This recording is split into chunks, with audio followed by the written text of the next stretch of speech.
po kay Trillanes, nasa peligro daw po ang admin ni Pangulong Marcos dahil po kay Sara Duterte. Okay, ayon kay Trillanes, itong mga darating na buwan ay critical para sa survival ng Marcos administration. Pag umabot ng 2025 at nakuha ng Duterte ang mayorya sa Senado, magiging lame duck na sila Marcos at alanganin na sila dyan. Okay, pwede po ba yun na makuha ng majority? Pwede po. Bakit? Ito pong sa election ngayon, mukhang makukuha po nila Pangulong Duterte yung majority. May tatlo po silang sigurado, di ba? Bato, si Tolentino, tsaka si Bongo. Tapos syempre, si Aimee Marcos, di ba? Kalyado yan. So, 4 po yung siguradong papasok. Tapos, baka makalusot na si Acosta, tsaka si Acosta, putya, malakas yan. Pag dinala ang pangako ni Inday Sara, dadalhin niya. Pag tumakbo si Acosta, dadalhin niya si Acosta. May mga personal na si Robin Padilla po, personal na kinampanya ni Sara Duterte, kaya nag-number 1. Hindi naman magna-number 1 si Acosta, makapasok lang, okay na po yan, no? Okay, tapos pwede pa rin pong si Harry Roque, tsaka to si Panelo. Tapos dito sa mga re-electionist, hindi po natin masasabi na solid Marcos yung mga yan. Di ba? Tito Soto, si Pampilo Lacson, ito mga sigurado to Pampilo Lacson, Tito Soto, tsaka yung, kung hindi ako nagkakamali, may isa ba sa mga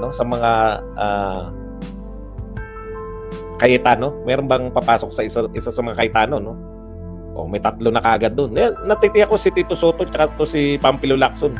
Mas kakampi to sa mga Duterte. Pag nahati po, pag ang hatian po ay pro Duterte at pro Marcos sa Senate, makukuha po nila yung dalawa na yan. Kasi ngayon pa lang si Pampilo Lacson mukhang magiging pro Duterte yan. Kaya tama po tong pangamba, no? Nakuwenta na ni Trillanes Tama yung pangamba ni Trillanes na pwedeng maging So ngayon lang po yun, makakasyampu sila. Kahit po tumakbo uli na pagdating kasi sa election sa presidency, hindi naman po yan Tapos meron pa silang 2 na iiwan. Di ba? Kung siyam na to, 2 na iiwan. Si Robin Padilla, tsaka sino pa isa? O pwede rin si Cayetano pumanig sa kanila. Robin Padilla, tsaka sino isa nilang yung kapapanalo lang nakaalyado. Malamang makuha po, no? Malamang makuha po ng pro Duterte yung majority ng Senate.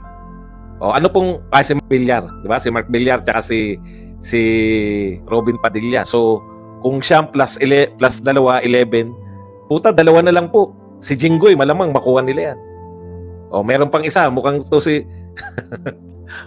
wag na po natin yung mga ayaw ngayon ng Chacha, yung mga gusto sa majority dahil ayaw nila na maipasa yung si Villanueva, pwede talaga yan. Si Villanueva, di ba? O tapos pag nanalo si Yorme, malamang si Yorme magsaside diyan sa pag nanalo si Yorme tsaka yung katim niya si Pacquiao, kanino kakampi si Pacquiao? Magpo-pro Marcos ba yan? Magpo-pro Duterte? Malamang mag-pro Duterte yan. Yung sila Yorme tsaka si Pulong pa pala, nakakalimutan natin. Si Pulong.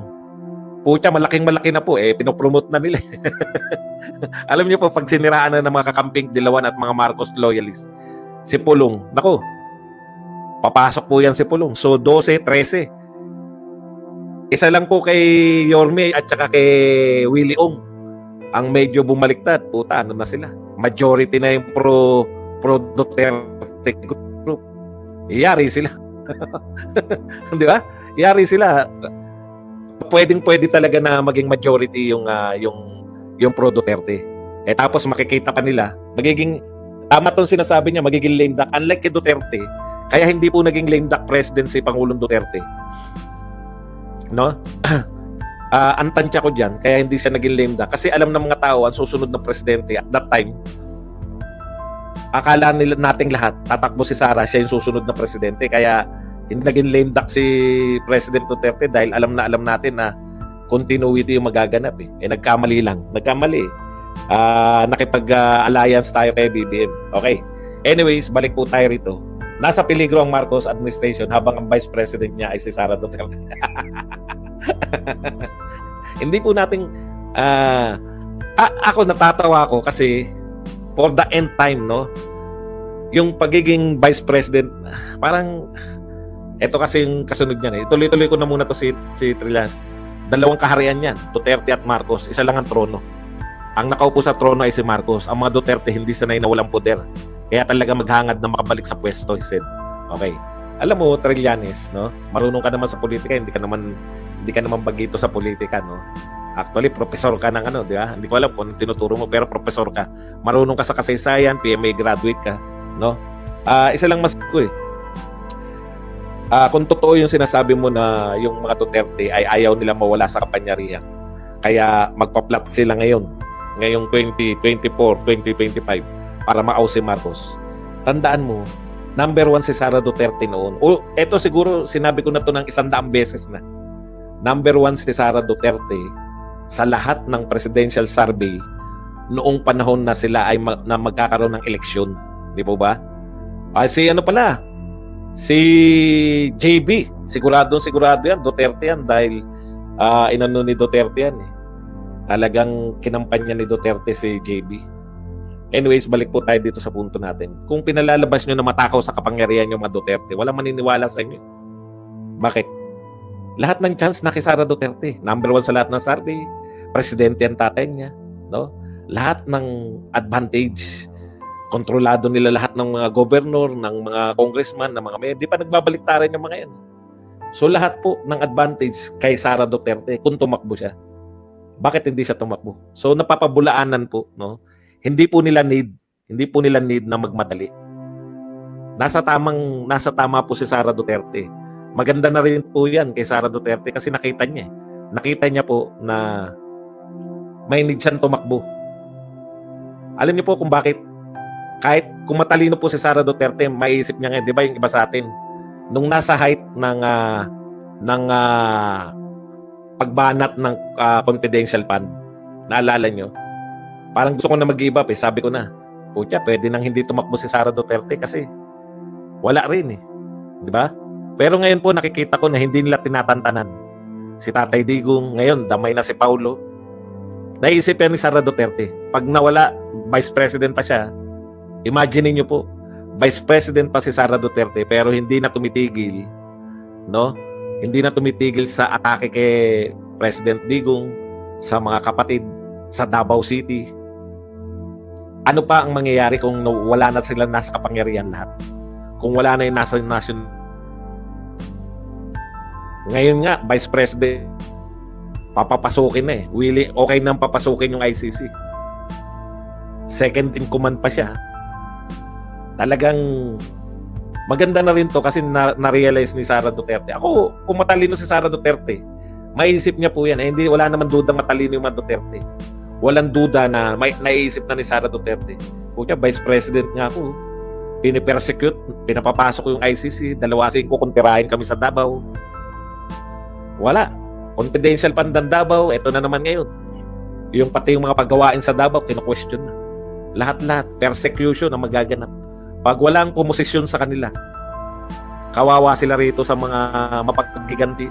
Actually, hindi itong mga political families na to. Hindi po si Marcos at hindi po yung Marcos lang at yung ambisyon lang ni Martin ang problema nila. Yung gusto silang buweltahan. Alam niyo yun? Gusto silang buweltahan ng mga oligarko. Yun yung nakikita kong mas malaki talaga eh.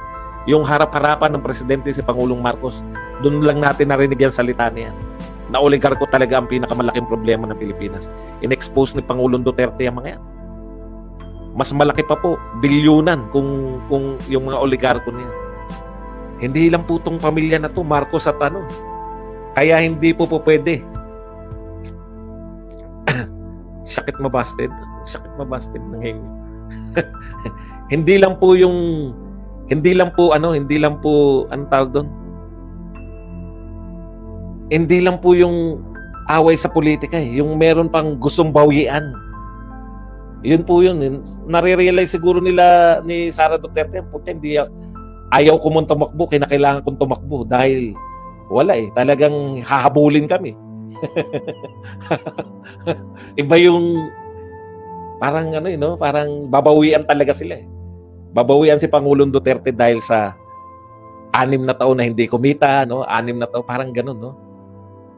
Kaya itong mga ano lang 'to eh, kasangkapan lang. Alam natin talaga yung tunay na kalaban, mabigat talaga. Couple with yung mga drug lords, 'di ba? Etc.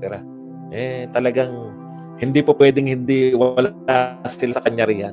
Pero yung sinasabi ni Trillanes na yan na naman, bintang na naman ng destab-destab, wala na po yan. Wala nang naniniwala sa iyo. Yun yung problema mo eh.